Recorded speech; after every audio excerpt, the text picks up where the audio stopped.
Hi everyone. ഇപ്പം നമ്മളുള്ളത് Thrissur railway സ്റ്റേഷനിലാണ്. നമ്മളിന്ന് യാത്ര ചെയ്യുന്നത് തിരുവനന്തപുരം നോർത്തിൽ നിന്ന് മൈസൂർ വരെ സഞ്ചരിക്കുന്ന train number 16316 Mysore എക്സ്പ്രസിലാണ്.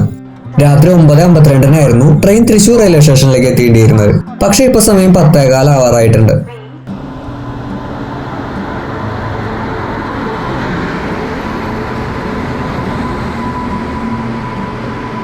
Thrissur സ്റ്റേഷനിലത്തെ platform number 2ലേക്കാണ് നമ്മുടെ ട്രെയിൻ എത്തിയിട്ടുള്ളത്.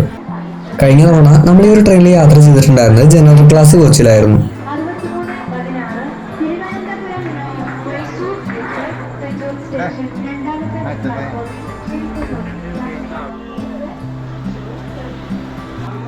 ആ എൻട്രൻസിൽ ഭയങ്കര തിരക്കായിരുന്നു. സോ നമുക്ക് അപ്പുറത്തെ വഴി കയറാം.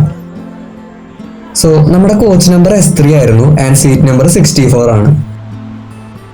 ഇവിടെ നമുക്ക് മുമ്പേ കയറിയവരൊക്കെ ഓൾറെഡി ഉറങ്ങിയെന്ന് തോന്നുന്നുണ്ട്. ഇതാണ് നമ്മുടെ സീറ്റ്. നമുക്ക് കിട്ടിയിട്ടുള്ളത് അപ്പർ ബർത്ത് ആണ്, സീറ്റ് നമ്പർ 64. 5 മിനിറ്റിന്റെ ഹോൾട്ടിന് ശേഷം 10:21 ട്രെയിൻ തൃശ്ശൂർ റെയിൽവേ സ്റ്റേഷനിൽ നിന്ന് പുറപ്പെട്ടു. ഇവിടെ നമ്മൾ കയറി വരുന്നിടത്ത് തന്നെ ഒരു സിങ്ക് കൊടുത്തിട്ടുണ്ട്. അതിന്റെ കൂടെ നല്ല ന്യൂ മോഡലിലുള്ള ഒരു ടാപ്പും കൊടുത്തിട്ടുണ്ട്. നമ്മുടെ ട്രെയിൻ ഇപ്പോൾ വടക്കാഞ്ചേരി സ്റ്റേഷനാണ് കടന്നുപോയിക്കൊണ്ടിരിക്കുന്നത്. ട്രെയിൻ ഇപ്പോൾ സഞ്ചരിക്കുന്ന സ്പീഡ് ഏകദേശം 75 to 80 കിലോമീറ്റർ സ്പീഡിലാണ്. നമ്മുടെ അടുത്ത സ്റ്റോപ്പ് പാലക്കാട് ജംഗ്ഷൻ റെയിൽവേ സ്റ്റേഷനിലാണ്. 11:25 ട്രെയിൻ പാലക്കാട് സ്റ്റേഷനിലേക്ക് എത്തിയത്. നമ്മുടെ യാത്രയിലത്തെ കേരളത്തിലെ അവസാനത്തെ സ്റ്റോപ്പും പാലക്കാട് സ്റ്റേഷനിൽ തന്നെയാണ്. ട്രെയിൻ യാത്രകളിൽ നമുക്ക് കൂടുതലായിട്ട് എൻജോയ് ചെയ്യാൻ സാധിക്കുന്നത് സെക്കൻഡ് ക്ലാസ് കോച്ചുകളുടെ യാത്രകളായിരിക്കും. നമ്മുടെ ട്രെയിനിന്റെ മുന്നിലും പിന്നിലായിട്ട് 4 സെക്കൻഡ് ക്ലാസ് കോച്ചുകൾ കൊടുത്തിട്ടുണ്ട്. പിന്നിലുള്ള ഒരു കോച്ചിന് നീല നിറാണ്, മറ്റേന്നൊക്കെ ചുവപ്പ് നിറാണ്. പാലക്കാട് റെയിൽവേ സ്റ്റേഷനിൽ നിങ്ങൾ ഈ പുറത്തുനിന്നെല്ലാം ഫുഡെല്ലാം ഏർപ്പാട് ചെയ്യുന്നതിലും നല്ലത് നല്ല ബിരിയാണി, ചിക്കൻ ബിരിയാണി, നല്ല മലബാർ ബിരിയാണി, അതുപോലെ തന്നെ നല്ല മീൻകറി ശാപ്പാട്, നല്ല ഫിഷാണ്, ഫിഷ് കറി മീൽസ്, അതുപോലെ തന്നെ എഗ് ബിരിയാണി എന്നുള്ള നല്ല ഫുഡായിട്ട് ഇവിടെ കൊടുക്കുന്നുണ്ട്. 10 മിനിറ്റിന്റെ ഹോൾട്ടിന് ശേഷം 11:35 ട്രെയിൻ പാലക്കാട് നിന്ന് പുറപ്പെട്ടു. ഇനി നമുക്ക് ഈ ഒരു ട്രെയിനിന്റെ ജനറൽ ക്ലാസ് കോച്ച് ഒന്ന് പരിചയപ്പെടാം. മുമ്പ് നമ്മൾ ഈ ഒരു ട്രെയിനിൽ യാത്ര ചെയ്തിരുന്ന സമയത്ത് കാല് കുത്താൻ പോലും ഇടയില്ലാത്ത അവസ്ഥയിലായിരുന്നു യാത്ര ചെയ്തിട്ടുണ്ടായിരുന്നത്. പക്ഷെ ഇന്ന് ഓൾമോസ്റ്റ് എല്ലാ പാസഞ്ചേഴ്സിനും ഇരുന്ന് സഞ്ചരിക്കാനുള്ള സീറ്റൊക്കെ കിട്ടിയിട്ടുണ്ട്. ഈ യാത്രയിൽ നമ്മളുടെ പോലെ തന്നെ ഉറക്കല്ലാണ്ട് യാത്ര ചെയ്യാൻ താല്പര്യമുള്ള യുവമാരനെയും പരിചയപ്പെട്ടിട്ടുണ്ടായിരുന്നു. പാലക്കാട് സ്റ്റേഷന് ശേഷം ഏകദേശം 65 കിലോമീറ്റർ സ്പീഡിലായിരുന്നു ട്രെയിൻ സഞ്ചരിച്ചിരുന്നത്. നമ്മുടെ അടുത്ത സ്റ്റോപ്പ് കോയമ്പത്തൂർ റെയിൽവേ സ്റ്റേഷൻ ആയിരുന്നു. രാത്രി 12:45 കൂടിയിട്ടാണ് ഈ ട്രെയിൻ കോയമ്പത്തൂരിലേക്ക് എത്തുന്നത്. നമ്മുടെ യാത്രയിലത്തെ തമിഴ്നാട്ടിലത്തെ ആദ്യത്തെ സ്റ്റോപ്പും കോയമ്പത്തൂരിൽ തന്നെയാണ്. ഈ സ്റ്റേഷനിലത്തെ പ്ലാറ്റ്ഫോം നമ്പർ 3ലേക്കാണ് നമ്മുടെ ട്രെയിൻ എത്തിയിട്ടുണ്ടായിരുന്നത്. കേരളത്തിൽ നിന്ന് വന്നിട്ടുണ്ടായിരുന്ന കുറച്ച് പേർക്ക് ഇവിടെ ഇറങ്ങുന്നുണ്ടായിരുന്നു. നമ്മുടെ ട്രെയിൻ ഇവിടേക്ക് എത്തിയപ്പോൾ പ്ലാറ്റ്ഫോം നമ്പർ 4 രാവിലെ 6:20 കോയമ്പത്തൂരിൽ നിന്ന് ചെന്നൈയിലേക്കുള്ള ചെന്നൈ സെൻട്രൽ SF കിടക്കുന്നുണ്ടായിരുന്നു. 15 മിനിറ്റിന്റെ ഹോൾട്ടിന് ശേഷം 1:01 ട്രെയിൻ വീണ്ടും യാത്ര ആരംഭിച്ചു. ഇനി നമുക്ക് ഈ ഒരു ട്രെയിനിലത്തെ സ്ലീപ്പർ ക്ലാസ് കോച്ചിലെ ടോയ്ലറ്റ് ഒന്ന് പരിചയപ്പെടാം. കയറി വരുമ്പോൾ തന്നെ ക്ലീൻ ആയിട്ടുള്ള ഒരു സിങ്ക് ഉണ്ട്. ടോയ്ലറ്റും അത്യാവശ്യം നീറ്റ് തന്നെയായിരുന്നു. ബയോവാക്വം ടോയ്ലറ്റ് ആയിരുന്നു ഉണ്ടായിരുന്നത്. ഓവറോള് വളരെ നീറ്റ് ആയിട്ടുള്ള ഒരു ടോയ്ലറ്റ് തന്നെയായിരുന്നു. രാത്രി ആയതുകൊണ്ട് പ്രത്യേകിച്ച് കാഴ്ചകളൊന്നും കാണാൻ സാധിക്കുന്നുണ്ടായിരുന്നില്ല. സോ ബാലയ്യയുടെ കുറച്ച് പഴയ പടങ്ങൾ കാണാമെന്ന് വിചാരിച്ചു. തിരുപ്പൂർ ഈറോഡ് സ്റ്റേഷനുകളെ കടന്നിട്ട് സമയം ഏകദേശം 3:51 കൂടി നമ്മുടെ ട്രെയിൻ സേലം ജംഗ്ഷനിലേക്ക് എത്തി. നമ്മളിപ്പോൾ കണ്ടത് കുപ്പം റെയിൽവേ സ്റ്റേഷന് തൊട്ട് മുമ്പുള്ള ഒരു ടെമ്പിളാണ്. സമയം 5:50 ആയപ്പോൾ ട്രെയിൻ കുപ്പം റെയിൽവേ സ്റ്റേഷനിലേക്ക് എത്തി. നമ്മുടെ ട്രെയിൻ കടന്നു പോകുന്ന ആന്ധ്രാപ്രദേശിലത്തെ ഒരേ ഒരു റെയിൽവേ സ്റ്റേഷനാണ് കുപ്പം റെയിൽവേ സ്റ്റേഷൻ.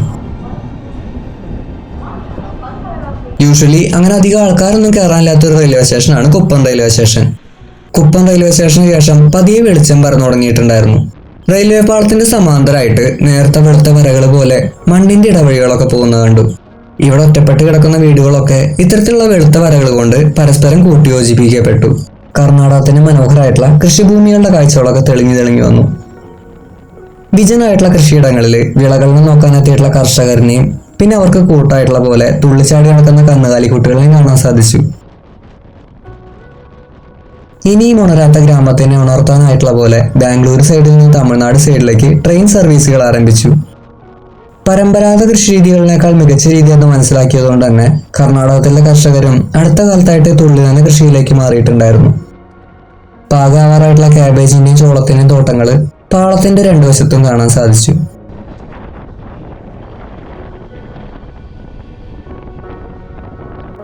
സമയം 6:25 ആയപ്പോൾ നമ്മുടെ ട്രെയിൻ ബംഗാർപേട്ട് റെയിൽവേ സ്റ്റേഷനിലേക്ക് എത്തി. ഇവിടെ ഒരുപാട് മലയാളികളൊക്കെ ഇറങ്ങുന്ന സ്ഥലമാണ്. സിനിമ കാരണം പ്രശസ്തമായിട്ടുള്ള KGF പോകാനായിട്ട് ഇവിടെ ബംഗാർപേട്ട് സ്റ്റേഷനിലാണ് ഇറങ്ങേണ്ടത്. ബംഗാർപേട്ട് സ്റ്റേഷന് ശേഷം നമ്മുടെ സ്ലീപ്പർ കോച്ച് ഒരു ജനറൽ കോച്ചായിട്ട് മാറുന്ന കാഴ്ചയാണ് ഇപ്പോൾ കണ്ടുകൊണ്ടിരിക്കുന്നത്. ഈ കോച്ചിലത്തെ മാത്രമല്ല, എല്ലാ സ്ലീപ്പർ കോച്ചിലത്തെ അവസ്ഥ ഇത് തന്നെയായിരുന്നു. ഇത്രയധികം തിരക്കൊക്കെ ഉണ്ടായിട്ടും കാഴ്ചകൾ കാണാൻ വേണ്ടിയിട്ട് നമ്മൾ ഈ ഒരു ട്രെയിനിന്റെ എൻട്രൻസിൽ തന്നെ കഷ്ടപ്പെട്ട് നിൽക്കാൻ തീരുമാനിച്ചു. ഇനി അങ്ങോട്ടുള്ള യാത്രകൾ ഇത്തരത്തിലുള്ള മഞ്ഞ കല്ലുകളുടെ സാമ്രാജ്യത്തെ കൂടിയാണ്. അകലെ കാണുന്ന കല്ലുകുന്നുകൾ, അതിൻ്റെ താഴ്വാരത്ത് പച്ചപ്പ് നിറഞ്ഞ കൃഷിയിടങ്ങൾ, കാറ്റത്ത് അനുഭവപ്പെടുന്ന തണുപ്പ്, പിന്നെ ഉദിച്ചു വരുന്ന സൂര്യൻ. ഈ യാത്രയിലത്തെ ഏറ്റവും മനോഹരമായിട്ടുള്ള മൂമെന്റ്സിലൂടെയാണ് നമ്മളിപ്പോൾ കടന്നുപോയിക്കൊണ്ടിരിക്കുന്നത്. പുലർകാല വെയിലും ആസ്വദിച്ച് കിടക്കുന്ന ഈ പാറമുത്തശ്ശന്മാരുടെ കൂട്ടത്തിനെ നമുക്ക് ബംഗാർപേട്ട് മുതൽ ത്യാക്കൽ റെയിൽവേ സ്റ്റേഷൻ വരെ കാണാൻ സാധിക്കും.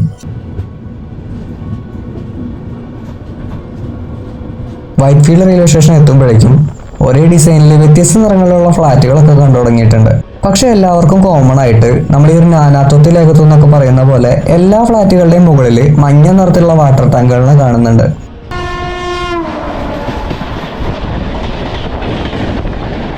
സമയം 7:10 ആയപ്പോൾ നമ്മുടെ ട്രെയിൻ വൈറ്റ്ഫീൽഡ് റെയിൽവേ സ്റ്റേഷനിലേക്ക് എത്തിയിട്ടുണ്ട്. ബംഗാർപേട്ടിൽ നിന്ന് ട്രെയിനിലുണ്ടായിരുന്ന തിരക്കൊക്കെ ഇതിൽ കുറഞ്ഞത് ഇവിടെ വൈറ്റ്ഫീൽഡ് റെയിൽവേ സ്റ്റേഷനിലേക്ക് എത്തിയതിനു ശേഷമാണ്. മലയാളികൾ ഉൾപ്പെടെ ഒരുപാട് പേര് ഈ ഒരു സ്റ്റേഷനിൽ ഇറങ്ങാനുണ്ടായിരുന്നു. വെറും 3 മിനിറ്റിന്റെ ഹോൾട്ട് മാത്രമായിരുന്നു ഈ ഒരു സ്റ്റേഷനിൽ ഉണ്ടായിരുന്നത്. വൈറ്റ്ഫീൽഡിന് ശേഷമുള്ള ഭാഗത്ത് ഇപ്പോൾ ഇവിടെ പാത ഇരട്ടിപ്പിക്കലിൻ്റെയോ മറ്റെന്തോ പണിയോ നടന്നുകൊണ്ടിരിക്കുകയാണ്. സമയം ഏകദേശം 7:20 ആയപ്പോഴാണ് നമ്മുടെ ട്രെയിൻ കൃഷ്ണരാജപുരം സ്റ്റേഷനിലേക്ക് എത്തിയത്. ഇവിടെ സ്റ്റേഷനിൽ 10 മിനിറ്റിന്റെ ഹോൾട്ട് അനുവദിച്ചിട്ടുണ്ട്. സമയം ഏകദേശം 7 മണി കഴിഞ്ഞതുകൊണ്ട് തന്നെ സ്റ്റേഷനിൽ കൂടുതലായിട്ട് കണ്ടത് പുതിയ ദിവസത്തിന്റെ സൈക്കിൾ തുടങ്ങാനായിട്ട് ബാഗും തൂക്കിയിട്ട് ഓടി നടക്കുന്ന ജോലിക്കാരനെയും വിദ്യാർത്ഥികളെയാണ്. കൃഷ്ണരാജപുരത്തിന് ശേഷം നമ്മുടെ പാളത്തിന്റെ വശങ്ങളിലൊക്കെ പിങ്ക് നിറത്തിലും പർപ്പിൾ നിറത്തിലൊക്കെയുള്ള പൂക്കൾ നിറഞ്ഞ മരങ്ങളുടെ കാഴ്ചകൾ കാണാൻ സാധിച്ചു.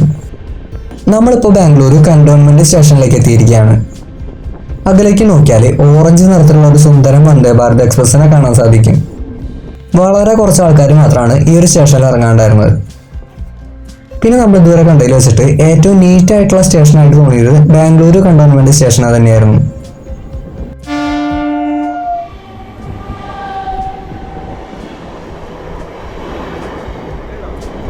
നമ്മളിപ്പോൾ ഈ കണ്ടത് ട്രെയിനുകളെ കുളിപ്പിച്ച് കുട്ടപ്പനാക്കുന്ന ഒരു മെഷീനറി സിസ്റ്റമാണ്. ഇതിവിടെ ഉള്ളത് KSR ബാംഗ്ലൂർ സ്റ്റേഷനിലാണ്. ഇവിടെ ബാംഗ്ലൂരിലേക്ക് എത്തിയപ്പോഴേക്കും നമ്മുടെ സീറ്റുകളൊക്കെ ഓൾമോസ്റ്റ് കാലിയായിട്ടുണ്ടായിരുന്നു. 20 മിനിറ്റ് ഇവിടെ KSR ബാംഗ്ലൂർ സ്റ്റേഷനിൽ ഹോൾട്ട് എടുത്ത ശേഷം 8:30 ഈ ട്രെയിൻ മൈസൂരിലേക്ക് യാത്രയാവും. എന്നിട്ട് രാവിലെ 10:30 ആകുമ്പോൾ ഈ ഒരു ട്രെയിൻ മൈസൂരിലേക്ക് എത്തും. ഇവിടെ വലതുവശത്തുള്ള റാമ്പ് അല്ലെങ്കിൽ എസ്കലേറ്റർ കയറിയാൽ നമുക്ക് പുറത്തേക്ക് പോകാൻ പറ്റും. കറന്റ്ലി ഇവിടെ നമ്മൾ വന്ന ട്രെയിൻ അടക്കം 6 ട്രെയിനുകളെ കാണാനുണ്ട്. ഇപ്പൊ നമ്മൾ കാണുന്നതാണ് ബാംഗ്ലൂർ റെയിൽവേ സ്റ്റേഷനിലെ പുറമേ എന്നുള്ള റിവ്യൂ. ഇനി നമ്മുടെ യാത്രയുടെ ഡെസ്റ്റിനേഷൻ കൂടി കാണിച്ചിട്ട് വീഡിയോ വൈൻഡപ്പ് ചെയ്യാം. ഇത് ഇവിടുത്തെ പേര് കേട്ടൊരു 5 സ്റ്റാർ ഹോട്ടലാണ്. നമ്മളിവിടെ വന്നിട്ടുള്ളത് ഒരു മീറ്റിംഗിൽ പങ്കെടുക്കാൻ വേണ്ടിയിട്ടാണ്. സോ നമ്മളിവിടെ താമസിച്ചിട്ടുണ്ടായിരുന്നത് ഹോട്ടൽ ചാൻസറി പവലിയനിലായിരുന്നു. സോ ഈ ഒരു ഹോട്ടലിനെ ഞാൻ ഒന്ന് പരിചയപ്പെട്ടു. റൂം നമ്പർ 306 നമ്മൾ താമസിച്ചിട്ടുണ്ടായിരുന്നത്. നേരെ കയറി വരുമ്പോൾ ഇവിടെ കാണുന്നത് വിശാലമായിട്ടുള്ള ഒരു റൂമാണ്. ബെഡൊക്കെ ആകെ മുഷിഞ്ഞ് കിടക്കുന്നത് കാണാൻ പറ്റും. കാരണം ഞാനൊരു വീഡിയോ ഷൂട്ട് ചെയ്യുന്നത് എൻ്റെ ഒരു ഉറക്കമൊക്കെ കഴിഞ്ഞതിൻ്റെ ശേഷമാണ്. ഇവിടെ ഒരു സ്പേസിൽ കോഫി മേക്കറും പിന്നെ കോഫി അല്ലെങ്കിൽ ചായ ഉണ്ടാക്കാൻ വേണ്ട എല്ലാ സാധനങ്ങളും വെച്ചിട്ടുണ്ട്. ഇതിന് താഴെയായിട്ടൊരു സ്റ്റോറേജ് സ്പേസ് ഉണ്ട്. അതിൻ്റെയും താഴെയായിട്ട് ഒരു മിനി ഫ്രിഡ്ജും ഉണ്ട്.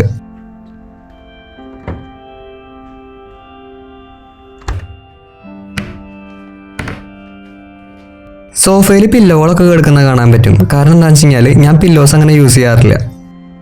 പിന്നെ ഇവിടെ ഒരു വലിയ മിററുണ്ട്. പിന്നെ ഈ കാണുന്ന അയൺ ബോക്സും അയണിങ് ടേബിളും ഇവിടെ ഓൾറെഡി ഉണ്ടായിരുന്നതാണ്. നേരെ ഇനി താഴേക്ക് നോക്കിയാൽ ഈ ഹോട്ടലിലത്തെ പൂള് കാണാൻ പറ്റും. ഇനി എനിക്കിവിടെ മനസ്സിലാവാത്തൊരു ഡിവൈസ് ഞാൻ കാണിച്ചു തരാം. ഈ ഒരു ഡിവൈസ് എന്താണ്, എന്തിനാണ് യൂസ് ചെയ്യുന്നുള്ള ഒരു ഐഡിയ ഒന്നും എനിക്കില്ല. സോ അറിയുന്നവരൊന്ന് കമൻറ്റ് ചെയ്യുക. ഇനി ഈ റൂമിൻ്റെ ബാക്കി ഭാഗങ്ങൾ കാണിച്ചു തരാം. ഇവിടെ എൻട്രൻസിൻ്റെ തൊട്ടടുത്തായിട്ട് ഒരു അൽമിറയുണ്ട്. ഇവിടെ ഞാൻ ഓൾറെഡി ഡ്രസ്സൊക്കെ തേച്ചിട്ടിരിക്കുന്നത് കാണാൻ പറ്റും. പിന്നെ ഇവിടെ ലോണ്ടറി കിറ്റ് ഉണ്ട്. പിന്നെ ഈ സിനിമകളിലൊക്കെ പണക്കാരൊക്കെ ഇട്ടെടുക്കണ വെള്ളച്ചെരുപ്പില്ലേ, അതും കാണാനുണ്ട്. ഇനി എനിക്ക് ഈ റൂമിലത്തെ ഏറ്റവും ഇഷ്ടപ്പെട്ട സ്ഥലം കാണിച്ചു തരാം. ഇതാണ് ഇവിടുത്തെ ടോയ്ലറ്റ്. കയറുമ്പോൾ തന്നെ ബൗൾ ഷേപ്പിലുള്ള ഒരു സിങ്ക് കാണാൻ പറ്റും. സൈഡിൽ വെച്ചിട്ടുള്ളത് ടോയ്ലറ്ററി ഐറ്റംസ് ആണ്. ടൂത്ത് ബ്രഷ്, ടൂത്ത് പേസ്റ്റ്, പിന്നെ ഷവർ ക്യാപ്പ്, അങ്ങനെയുള്ള ഐറ്റംസ്. അതിൻ്റെ മുകളിലായിട്ട് shower gel, body wash, hair conditioner, അങ്ങനെയുള്ള സാധനങ്ങൾ വെച്ചിട്ടുണ്ട്. പിന്നെ ഇവിടെ ഒരു ഹെയർ ഡ്രയർ കൊടുത്തിട്ടുണ്ട്. പിന്നെ ഉള്ളത് ഈ ഒരു നല്ല നീറ്റായിട്ടുള്ള യൂറോപ്യൻ ക്ലോസറ്റ് ആണ്. ഇനിയാണ് ഇവിടുത്തെ ഹൈലൈറ്റ് ഐറ്റം കാണാനുള്ളത്. ലൈഫിൽ ഞാൻ ആദ്യമായിട്ടാണ് ഒരു ജാക്കൂസി കാണുന്നത്. സോ ഇന്നത്തെ മെയിൻ പരിപാടി എന്താണെന്ന് വെച്ച് കഴിഞ്ഞാൽ ഇതിൽ കിടന്നിട്ട് ആർമാദിക്കലാണ്.